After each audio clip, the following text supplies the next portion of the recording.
In time, there was to be a shift towards free trade under Britain's leadership.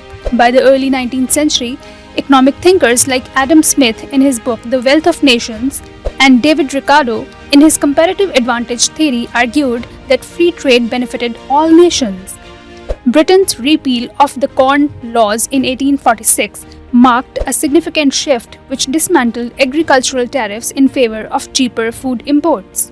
The Cobden-Chevalier Treaty of 1860 between Britain and France reduced tariffs, which sparked a wave of bilateral trade agreements. For a time, free trade seemed unstoppable until war and economic crisis reversed the trend. The early 20th century was a period of dramatic upheaval in global trade.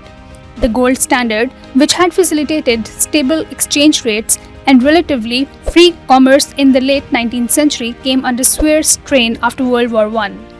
The war itself had disrupted trade networks, which led to massive inflation and left European economies destroyed. In the aftermath, nations scrambled to rebuild, but instead of cooperation, they increasingly turned inward and adopted protectionist policies that would ultimately deepen the Great Depression and contribute to the economic instability fueling World War II.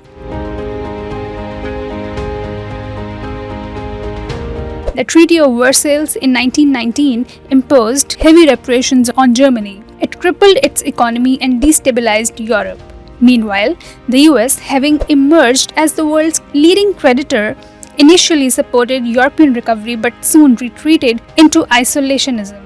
The conditions imposed by the Treaty of Versailles led to hyperinflation in Germany by 1923. The Weimar Republic printed money to pay reparations, which led to economic collapse. Meanwhile, Britain was struggling to return to the gold standard by 1925. Winston Churchill's decision to restore the pre-war pound to gold parity made British exports uncompetitive. France was taking a protectionist turn too. After currency devaluation in 1928, the French government imposed tariffs to protect its industries. These policies created a dangerous cycle. Countries raised trade barriers to protect domestic jobs, but this reduced export markets, which consequently led to further economic contraction.